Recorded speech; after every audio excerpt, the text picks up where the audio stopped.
Welcome to episode 27. Hit like now so you don't miss the tense moment when Jack fights for Tu Tien's life amid the storm of danger and the appearance of the police. Early that morning, Jack drove to the Rural Road Project, a critical venture he was pushing to complete.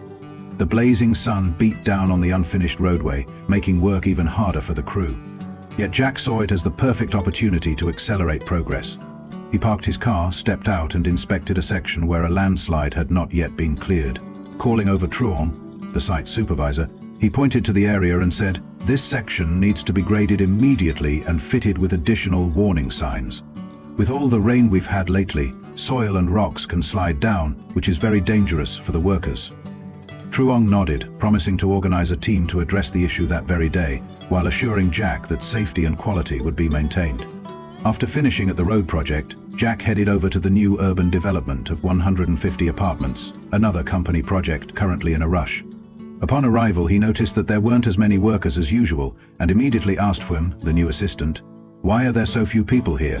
The schedule is tight and we're short-handed."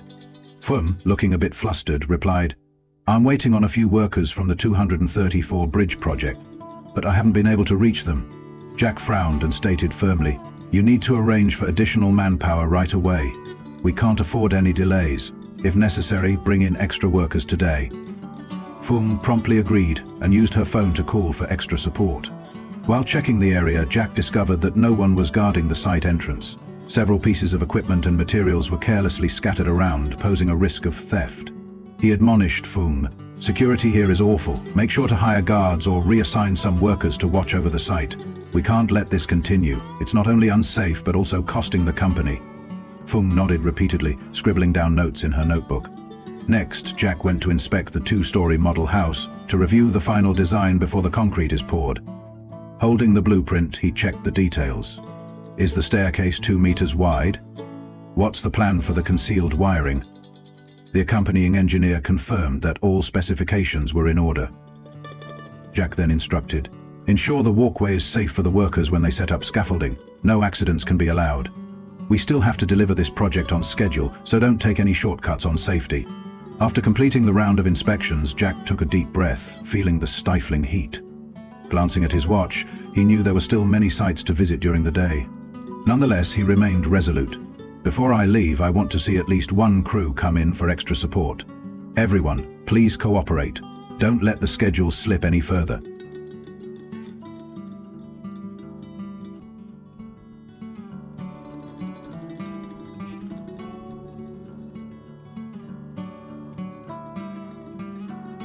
Early in the morning, Tien woke up feeling much better than in previous days. Although her leg still hurt a little, she politely asked Jack's mother for permission to return to the farm, as it had been a long time since she last took care of the dogs. Seeing her eager demeanor, Jack's mother sighed softly but agreed, "All right, I'll go with you, but you must not do any heavy work, understand?" Tu Tien smiled and nodded, feeling warmth in her heart with her by her side. After nearly an hour in the car, they arrived at the farm. As soon as Tu Tien opened the gate, she was greeted by the loud barking of the mother dog. Recognizing her, the dogs wagged their tails excitedly, while the puppies scampered around, looking rather thin. Tu Tien murmured with sorrow, "They must be so hungry after I've been away for days." Jack's mother comforted her. Jack used to come and feed them, but it probably wasn't often enough. "Now let's take care of it and cook some congee for them." Tu Tien agreed, albeit hesitantly, and shuffled into the kitchen, starting a fire and cooking a pot of thin congee. Jack's mother chopped up some vegetables and said, "The thinner the congee, the easier it is for both the mother dog and the puppies to eat." While waiting for the congee to boil, they turned their attention to checking on the chickens and pigeons. The chickens looked a bit undernourished, chirping softly from a lack of fresh greens, while the pigeons were flitting around the roof of their coop, probably not having been fed enough. Tu Tien quickly scooped up some grains and scattered them across the yard, then gathered a few wild greens, washed them carefully, and set them aside to supplement the chickens' feed. Jack's mother skillfully swept the area around the coop, cleaning up manure and debris to make the space tidier. "This place needs to be fixed. Stagnant rainwater makes it smell awful," she advised. Tu Tien made a mental note, promising herself that once her leg was fully healed, she would reorganize the animal shelters. Before long, the congee began to boil, releasing a light, comforting aroma. Tu Tien turned off the stove and carefully ladled the congee into bowls to let it cool slightly. Jack's mother carried a few bowls out to the yard and called the mother dog over to eat. The puppies excitedly crowded around, tails wagging, eagerly slurping up the congee. Watching them, Tu Tien felt both joy and regret. I'd been so caught up with my own problems these past few days that I neglected them. Jack's mother gently patted her shoulder. Don't be hard on yourself, you've been through a lot. Now just focus on taking care of them. After finishing their meal, Tu Tien and Jack's mother went out to the garden to pick some fresh greens to bring back. Tu Tien glanced around the familiar farm, feeling relieved as everything began to return to normal. Jack's mother reminded her, "Don't overdo it, dear. Your leg hasn't fully healed yet." Tu Tien nodded quietly, vowing to get stronger soon so she could once again tend to the farm on her own.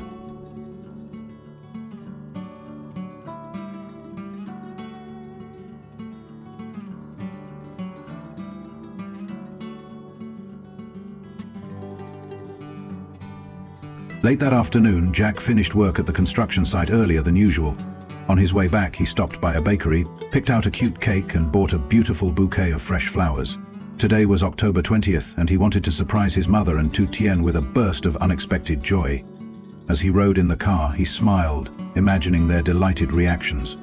Especially Tu Tien, who would no doubt be deeply touched by such familial care. When he arrived home, Jack quickly stashed the cake and flowers in the kitchen and hurried to prepare a delicious dinner. He gathered ingredients he'd set aside the day before, horse meat, spring rolls, and vegetables for stir-frying. As he fired up the stove, he murmured to himself, "I have to cook quickly so I can serve dinner to both of them." Sweat beaded on his brow, yet he remained enthusiastic, determined to do everything himself to create a warm, welcoming atmosphere. In the living room, Jack's mother and Tu Tien were chatting when Jack entered, carrying a vibrant bouquet of red roses and a box of cake. With a sincere smile, he said, "Mother, today is October 20th. May you always be healthy and happy. And to you, Tu Tien, I wish you endless joy and beauty. I promise to protect you, so please, don't worry anymore." Hearing his words, Tu Tien appeared momentarily flustered, her eyes brimming with emotion. Jack's mother, visibly moved, accepted the bouquet and gently said, "Thank you, dear. It's been so long since I received such a surprise." The three of them gathered around the dining table, which was laden with the dishes Jack had prepared. Stir-fried horse meat, crispy fried spring rolls, boiled vegetables, and a bowl of refreshing soup. Jack's mother praised him warmly. "You're so thoughtful. You even know how to cook new dishes. I'm delighted." Jack simply smiled and invited everyone to enjoy the meal. Tu Tien savored a bite of meat, the rich flavor filling her with gratitude as she whispered, "Thank you, Ma, and thank you, Jack. Since I've been here, I've been treated like family. It's truly heartwarming. I promise to learn more so I can adapt to this new life." Jack's mother nodded happily and added, "Whenever you face any difficulties, just ask Jack for guidance. I consider you like my own daughter. Don't hesitate about anything." The dinner passed in a cozy, laughter-filled atmosphere. Occasionally, Jack reminded Tien to eat more, while his mother would sometimes scoop extra food into her bowl. In those moments, Tien felt the deep, comforting love of a family, slowly healing the old wounds of her past. And although she still didn't have an official place in their lives, she sensed that she was gradually finding a solid foundation with Jack and his mother, a secure haven where she could continue to live and flourish.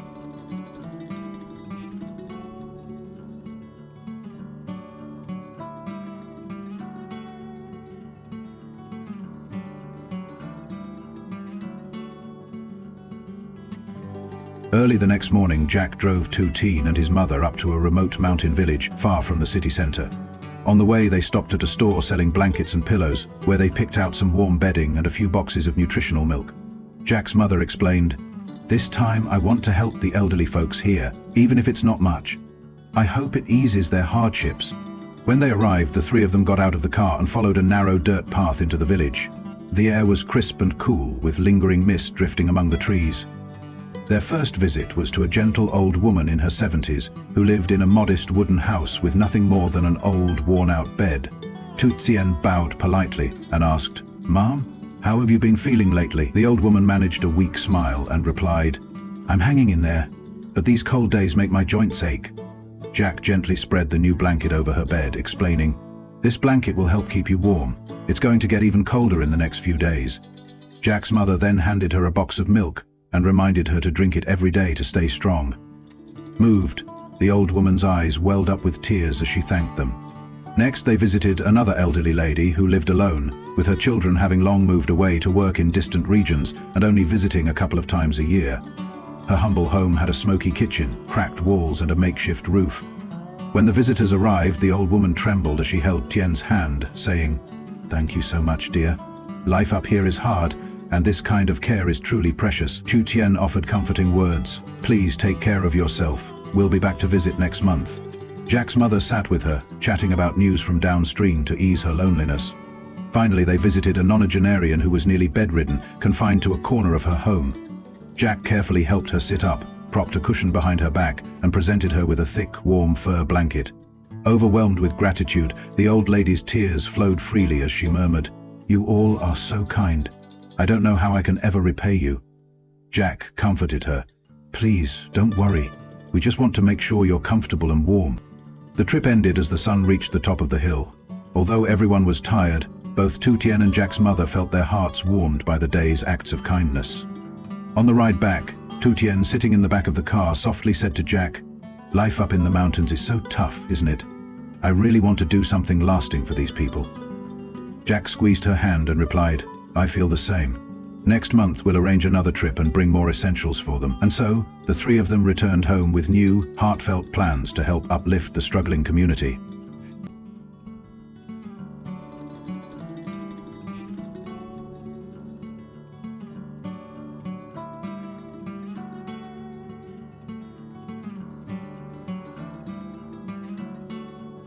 That afternoon, after visiting the elderly residents, Jack drove his mother home, and then he and Tu Tien went to the police station to provide additional statements about the kidnapping.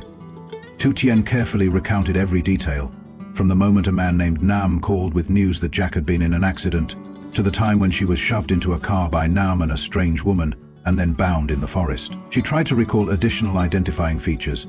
He had a dragon tattoo on his left arm, and the woman had short, brown-dyed hair and wore a metal bracelet. The officer diligently took notes and nodded. "We'll keep those details in mind." Jack also explained the sequence of events regarding the call, demanding 500 million in exchange for Tu Tien's release. The police confirmed that two masterminds behind the scheme were still at large, and they promised to continue their investigation. They also assured him that the money Jack had handed over might be recovered following the trial. Tu Tien exhaled a quiet sigh of relief, while Jack simply nodded. He cared little about the money as long as Tu Tien was safe. Leaving the police station, they returned to the farm. Jack rolled up his sleeves to help Tien feed the dogs while she harvested a bunch of freshly ripened bananas. Surrounded by the familiar setting, Tien felt a sense of ease, as if the fear of being kidnapped was finally lifting. Yet Jack remained anxious. "I'm afraid if you stay here alone, since not all the criminals have been caught, they might come back. You should come with me, or at least hire someone to watch over you." Tu Tien hesitated. "I know you worry, but I'm used to life on the farm. I don't want to leave. The animals need my care too." Hearing her words, Jack took Tu Tien's hand, his eyes steady and sincere. "I wouldn't hesitate to rescue you because you mean so much to me. I just want you to be by my side so I can be at ease. Don't think you're a burden. Your past or your circumstances don't matter. Everyone has their own beginning. What matters is that I need you now and in the future." Tu Tien shuddered slightly, deeply moved by Jack's heartfelt sincerity. In a quiet voice, she confessed, "I'm afraid I don't deserve you. I've even been married before, and my life is so different from yours."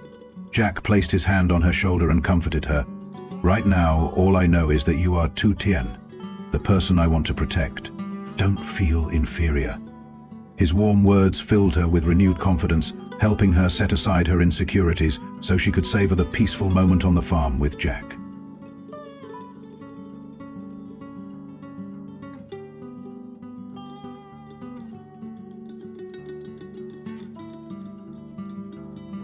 Đón tiếp nồng hậu, trong khi cô, người đã hy sinh cả thanh xuân vì mái nhà này, chỉ là một cái bóng nhạt nhòa, thật sự quá nỗi đau lòng. Mẹ chồng cô không ngần ngại buông những lời cay nghiệt như thế, chỉ chờ cơ hội này để trút hết khinh thường lên đầu cô. Cái nhà này cần có cháu đích tôn, chứ không phải cần một người đàn bà vô dụng. Từng lời nói chữ dắt dao cứ sâu vào trái tim tự Tiên. Đôi mắt cô đỏ hoe, bàn tay nắm chặt vào vạt áo cũ. Cô kìm nén để không bật khóc. trước mặt những kẻ chẳng chút thương xót cô. Chiếu, người từng đỏ tay gối với cô, người từng hứa hẹn bao điều, giờ đây lại lạnh lùng đứng nhìn không một chút do dự. Cô đã không còn gì trong ánh mắt anh ta. Nỗi đau không còn dừng lại ở những lời miệt thị khi mẹ chồng lớn tiếng đuổi cô ra khỏi nhà. Tự tin gần như quỵ xuống, cô không biết mình đã làm gì sai ngoài việc sinh ra một trong một số phận bất